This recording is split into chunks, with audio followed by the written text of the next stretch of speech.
Hey guys! Welcome to part one of this series, which is a comprehensive beginner's guide to what a sewing pattern is, how to pick a pattern, and then how to read a pattern. And just like pretty much everything else about sewing, all this information is extremely straightforward and really easy to understand. And if you are a complete beginner to sewing or to using patterns, this video series is for you. I have been sewing for 20 years now, and I have learned a lot and I've gotten very good at it. And the more I do it, the more I learn, the more obscure skills that I acquire that look super impressive, the more I am convinced that sewing is not hard. It's not. Anyone can do it. Because even the most difficult looking projects are just a logical series of steps, all of which make complete sense and are really easy to do the second they're explained. And the only difficulties happen when you don't know what the next steps are. So that is what this series is designed to do for you. So first things first, what is a pattern? All a pattern really is instructions and a series of 2D shapes that, when they are put together, form a 3D garment, which can be any shape you can imagine, seriously.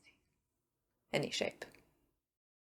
Patterns contain a lot of information about what the final garment will look like, how to cut out the pieces, and then which edges to sew together, which looks complicated at first, but once you know how to read the instructions and the markings, which is what I will be covering in video 3 of this series, it's extremely straightforward.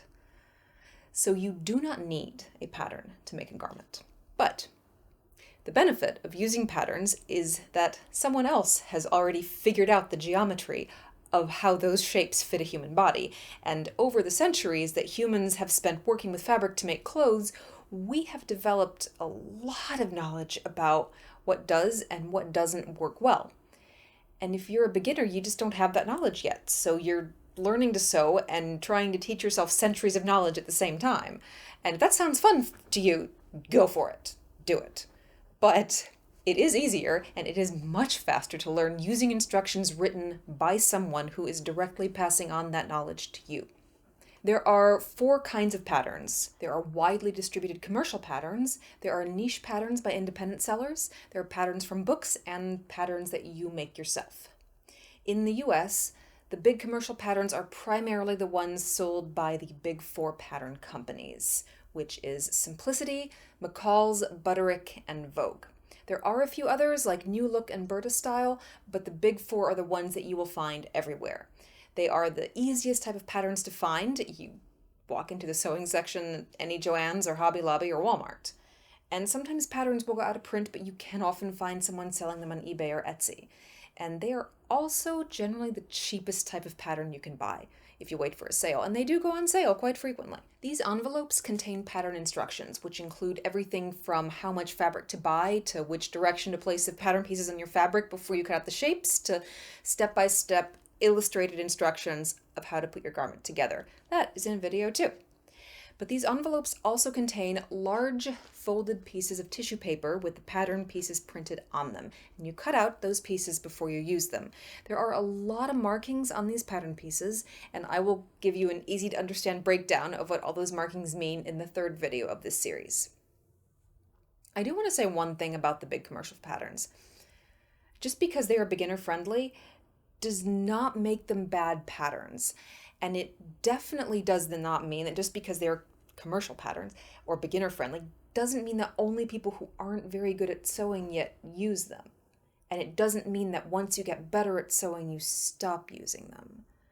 Vogue Patterns has a series by Claire Schaeffer, who specializes in couture sewing. And her patterns come with some of the most valuable instructions I have ever seen for a sewing pattern. They have one set of instructions for how to make the haute couture version of the garment and one for how to make the high-end ready-to-wear version. This Simplicity pattern, this may look costumey and silly, but if you ignore all that Halloween-y art and you flip the envelope over and you look at the line art, which is the actual shape of the garment the pattern will create. Okay. I once went to the trouble of making perfect replicas of 18th century men's shirts. Perfect.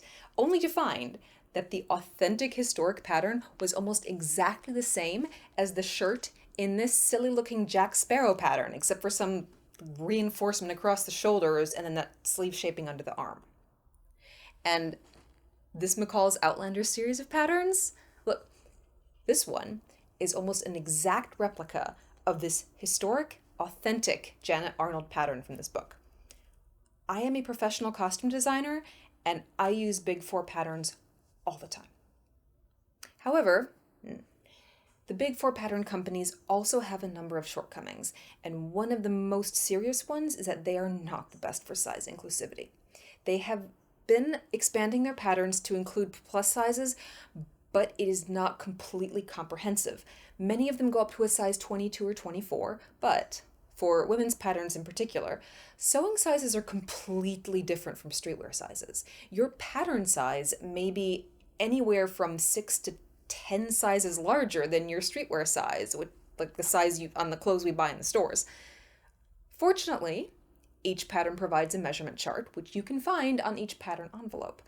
Unfortunately, that means these patterns are even less size inclusive than their labels suggest. Luckily, the plus size sewing community has an incredibly informative online presence. I have learned almost everything I know about plus size patterns from their blogs. The Curvy Sewing Collective is an amazing resource, and they have a whole section for beginners, including a great step-by-step guide on how to measure yourself. Also, a long list of pattern brands. If you want to find more resources about sewing for larger bodies, search full bust adjustment.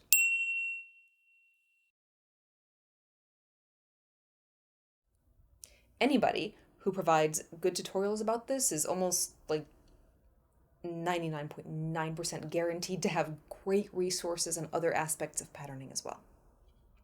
In general, if you fall within the measurements on the pattern envelope, you won't match one size perfectly, but you will kind of fall between two or more in the same way that many of us wear one size in pants and another size in tops. That is completely normal. It really is. Listen, I used to do alterations and make custom gowns for prom and pageant girls, and so many of them felt like, and they often told me that their bodies were wrong because they didn't fit the dress perfectly and they needed alterations. It broke my heart every time seeing girls apologize for needing alterations. Okay, I'm going to tell you what I always told them. Not a single person actually fits those sizes. Not a single real person. They are based on an average of body measurements of a bunch of people who are roughly similar. Not a single one of us humans is the average. These charts were not made to measure humans. They were made to be an average of humans. Furthermore, those charts have had to be changed multiple times since they were first created because companies that relied on these size charts to sell clothes lost too many sales because these charts of average measurements were incorrect for way too many people. And in 20 years of sewing, I have never seen a single person of any size fit any off-the-rack garment perfectly. Not once. And that's the honest truth. Pageant girls, character actors, toddlers, it doesn't matter. Because even if the fit seems pretty good, it always takes alteration to make it perfect. If something doesn't fit, it is always the pattern or the garment that is wrong. Always. All that said, I do strongly recommend buying your first pattern from the Big Four if their size charts work for you because, despite their issues, which also include finished garment sizes that have way too much ease,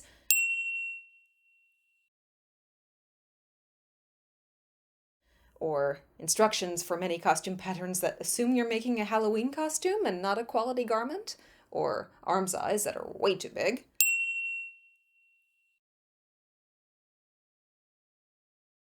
Despite that, their patterns go through a lot of testing before they are sold, so they are much less likely to contain mistakes. They always have all the markings you need, and they will always come with acceptable directions, which do include drawings of each step and drawings of how to lay out your pieces on your fabric so that they're all facing the right way and are laid out to use as little fabric as possible. When you are just learning how to use a pattern, you should learn with one that makes life as easy as possible, one that follows the standard conventions and teaches you what those conventions are and what patterns should look like, and which is less likely to contain errors. They are also easy to find, and they're pretty cheap if you wait for a sale. And I'm a professional, and I use them. I do make a lot of my own patterns, but when I buy a pattern because I don't have the time to draft one, it is almost always one of these. Except for corsets. But I've also been doing this long enough to be able to deal with indie patterns that have, absolutely brilliant shaping and seam lines, but they don't always mark the waistline or have all the markings. So save those patterns for when you know how to put a garment together without looking at the markings, but learn for your first one, at least, on a pattern that will be a reliable teacher. That brings us to the second category, which is smaller independent pattern sellers. They are great for niche patterns. Some designers specialize in modern minimalist clothing, others in jeans for people with hourglass shapes or plus-size patterns or accurate historic clothing or a specific genre of costumes or lingerie. There are a lot of these and they vary widely. The one thing that almost all of them have in common is that they sell digital PDF patterns, which you will have to print and tape together yourself. I definitely recommend exploring independent patterns. I really do, especially if you want to support small businesses. The only reason that I recommend starting with the Big Four pattern is because small businesses logistically do not have as much money or resources for writing, editing, and testing their patterns. And when we are beginners, we have so many questions about every part of the process anyway that we just don't need the extra stress of trying to figure out whether the pattern is missing a marking or if we've made a mistake. Also, not every indie pattern designer includes instructions. I will give you a short list of sellers that I have actually used in the description down below, but keep in mind that there are thousands of independent pattern designers out there.